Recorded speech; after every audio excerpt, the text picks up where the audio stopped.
Oke, halo teman-teman semua, selamat datang kembali di Irwin Pratama Channel.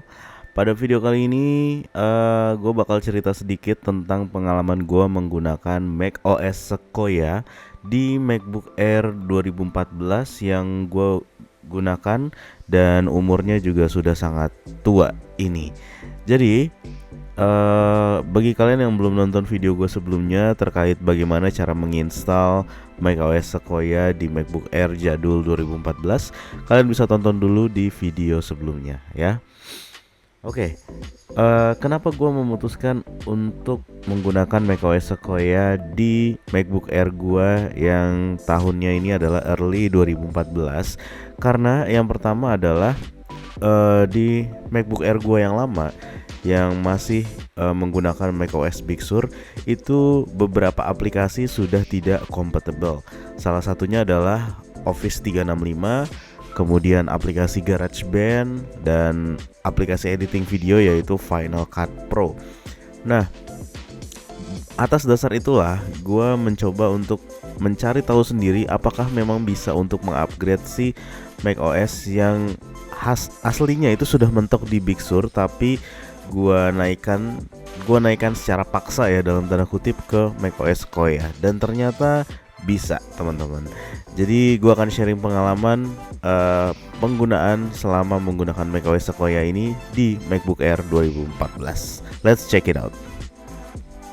MacBook Air 2014 masih ditenagai oleh prosesor jadul yaitu Core i5 dengan generasi keempat dan Intel HD grafik 5000 dan juga memori atau RAM sekitar 4 GB.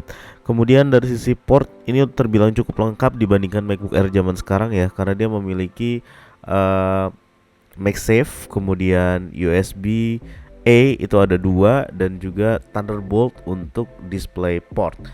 Nah, untuk macOS yang digunakan sekali lagi ini adalah macOS 15.3, macOS terbaru dari Sequoia.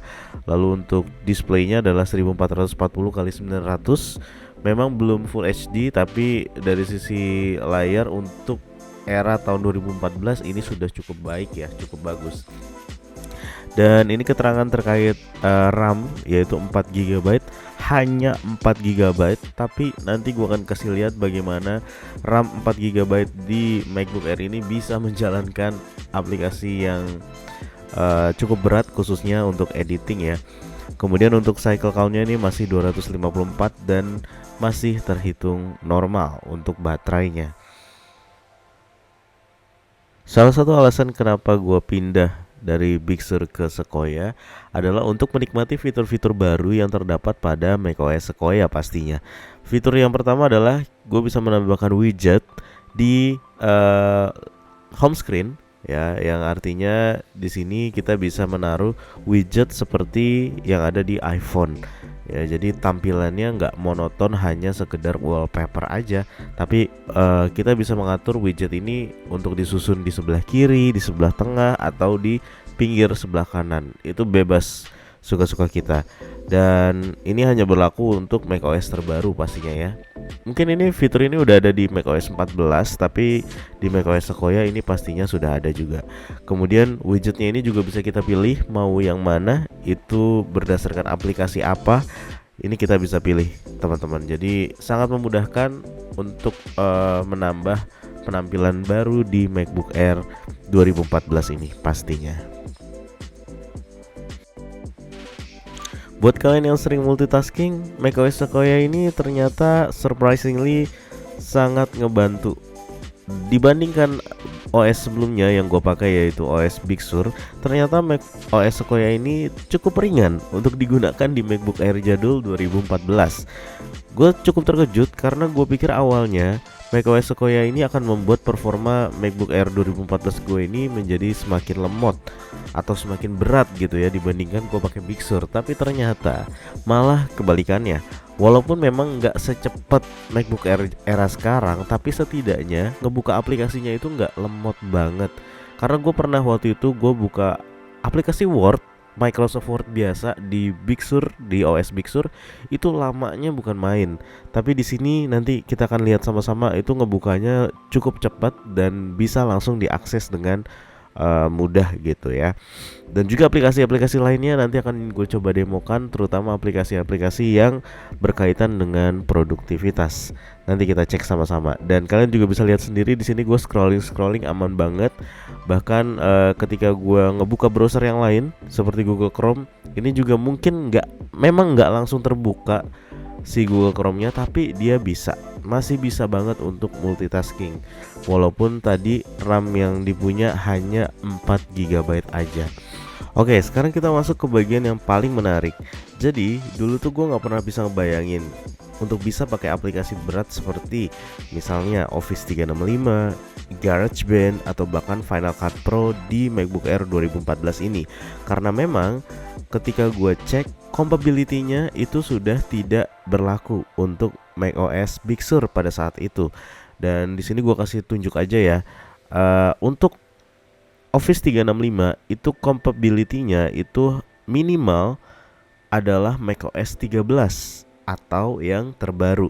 Artinya macOS Big Sur itu sudah tidak disupport untuk menggunakan Microsoft Office 365.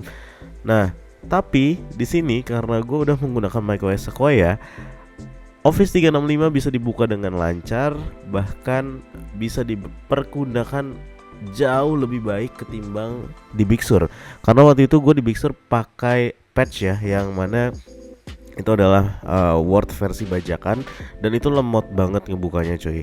Kemudian ini juga aplikasi untuk produktivitas pembuatan lagu atau musik ya. Itu dibutuhkan requirement-nya adalah macOS 14.4. Artinya macOS sebelum Sequoia ini. Tapi setelah gue pakai Sequoia, akhirnya GarageBand ya, nama aplikasinya adalah GarageBand, ini akhirnya bisa gue gunakan. Aplikasi berikutnya yang surprisingly bisa gue gunakan juga adalah aplikasi Final Cut Pro. Yap. Jadi MacBook Air tahun 2014 dengan spesifikasi yang apa adanya, menggunakan prosesor i5 generasi keempat, bayangin ya, dimana di era sekarang udah masuk ke generasi berapa, 13 atau 14 ya. Tapi ternyata di sini gue masih bisa menjalankan aplikasi Final Cut Pro di MacBook Air 2014. Nah, nanti gue akan coba tunjukin juga bagaimana performa Final Cut Pro di MacBook Air 2014 ini. Apakah lancar ataukah malah berat banget. Nah, kalau kita lihat di awal, memang pada saat ngebuka aplikasi Final Cut Pro ini memang cukup lama ya. Artinya membutuhkan waktu sekitar mungkin 10 detikan ya, mungkin sekitar 10 detikan untuk ngebuka si aplikasinya. Tapi hal itu adalah hal yang wajar teman-teman, karena balik lagi, ini adalah laptop atau MacBook dengan prosesor i5 generasi keempat dengan RAM yang hanya 4 GB. Nah, jadi wajar aja hal itu terjadi gitu ya. Tapi kita lihat setelah gua masuk ke Final Cut Pro-nya, hal itu berubah 180 derajat. Karena di sini gue bisa langsung mengatur file yang mau gue pakai, yang mau gue edit, itu dengan sangat mudah, mulus, dan juga cepat. Memang mungkin tidak akan secepat MacBook Air di zaman sekarang, tapi untuk MacBook Air yang umurnya sudah 11 tahun ya, dimulai dari sekarang, kalian bisa lihat di sini gue editing video ini menggunakan Final Cut Pro. Langsung gue cek previewnya itu no lag sama sekali men. Padahal gue udah nambahin audio, gue udah nambahin klip yang cukup banyak, tapi ternyata dia tidak tidak lag, tidak hang. Mungkin ketika preview agak drop frame, dan itu lumrah terjadi. Tapi hasil akhirnya nanti ketika gue ekspor itu aman banget dan tidak drop frame rate. Bahkan ketika gue menggunakan mikrofon eksternal, itu berjalan dengan lancar, berjalan dengan baik, dan tidak menimbulkan suara mikrofon yang dihasilkan dari suara gue ini lebih cepat dari videonya atau bahkan lebih lambat dari video aslinya. Seperti itu. Jadi ya berjalan dengan sangat baik di laptop 11 tahun lalu ini. Well, mungkin itu aja sih yang bisa gue sampaikan ya terhadap MacBook Air 2014 ini, yang mana ternyata di era sekarang walaupun ya sudah ketinggalan karena dari sisi prosesor, dari sisi RAM, dari sisi Mac OS-nya itu dia sudah tidak mumpuni sebenarnya ya. Tapi ketika kita upgrade si MacBook Air ini menggunakan macOS yang terbaru, macOS Sequoia, yang awalnya gue berpikir kayaknya bakal lemot, bakal lambat, tapi ternyata nggak demikian. Dan kemudian yang berikutnya adalah sisi positifnya, gue bisa menggunakan berbagai aplikasi yang sudah tidak kompatibel di macOS Big Sur, bisa gue gunakan kembali di macOS Sequoia menggunakan MacBook Air 2014 ini. Kemudian di macOS Sequoia kan ada juga fitur iPhone mirroring, tapi setelah gue coba itu dia nggak bisa ya, nggak tahu kenapa. Nanti gue akan coba cari tahu dulu. Tapi well, secara keseluruhan it works perfectly ya. Gue nggak bilang bekerja dengan lancar banget, tapi setidaknya bekerja dengan baik gitu ya.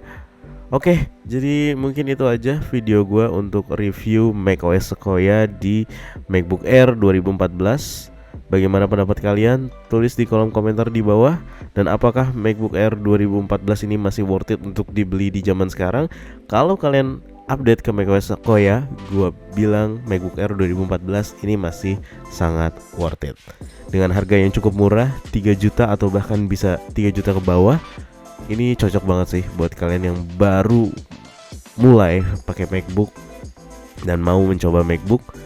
Dan ya, editing ringan ini masih bisa banget di Final Cut Pro. Ya, jadi itu dia review dari gua. Terima kasih buat yang udah nonton. Sampai ketemu lagi di video-video yang berikutnya. See you guys.